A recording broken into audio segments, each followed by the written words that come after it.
নমস্কাৰ কৃষক বন্ধুসকল, মোৰ ডিমুৰীয়া এগ্ৰি ফাৰ্ম চেনেলটোলৈ স্বাগতম জনাইছোঁ। মই নতুন এটা ভিডিঅ' লৈ আহিছোঁ আৰু মোৰ আগৰ ভিডিঅ'টো দেখিছিলেই গণেশ বাবাই আমাৰ বাগানৰ কিমান নষ্ট কৰিলে আৰু সেইফালে বেৰা জপনাবিলাক দেখিছেই কিমান ভাঙিছিলে আৰু শাক পাচলি বাগান আমাৰ ইফালে গোটেই পুদিনাবিলাক গোটেই গুচকি ফিনিকি চেচ কৰিছিলে, দেখিছিলে আগৰ ভিডিঅ'টোত।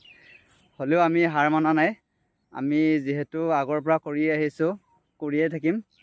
আৰু আগতে কৰোঁতেও আহিছিলে গণেশ বাবা, বহুত নষ্ট কৰিছিলে, কিন্তু এবাৰ বেছি কৰিছিলে। সেইটো কাৰণে মনটো অকণ বেয়া লাগিছিল, কিন্তু হ'লেও আমি হাৰ মনা নাই, কৰি থাকিম, পিছলৈও কৰি থাকিম।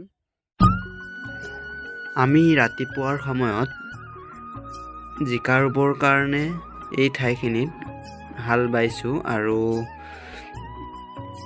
গৰুকেইটাৰ মুখত দেখিছেই এটা বান্ধি দিয়াৰ কাৰণ হৈছে বেলেগ শাক চব্জিবোৰ খাব নোৱাৰাৰ কাৰণে, নহ'লে শাক চব্জিবোৰ অনিষ্ট কৰি দিয়ে যে, সেইটো কাৰণে বান্ধি দিয়া গৈছে।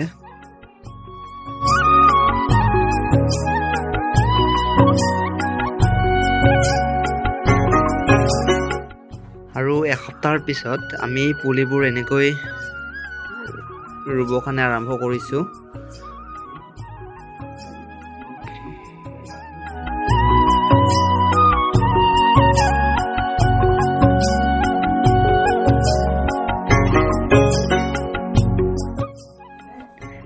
এইফালেও দেউতাই লগাই আছে জিকা পুলি,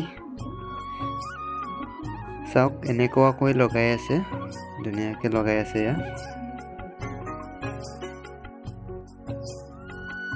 দেখিছে খলিবিলাক, আমি তাতে জিকা গছ লগাইছোঁ আৰু এয়া দেখিছে, এয়া ধুনীয়াকৈ হৈ আহিছে।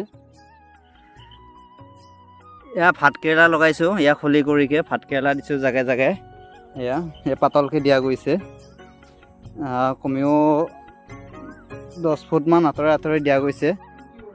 এইখিনিতে ভিডিঅ'টো সমাপ্ত কৰিছোঁ আৰু ভিডিঅ'টো ভাল লাগিলে লাইক, কমেণ্ট আৰু ছাবস্ক্ৰাইব কৰিব আৰু কমেণ্ট কৰি জনাব কেনেকুৱা হৈছে।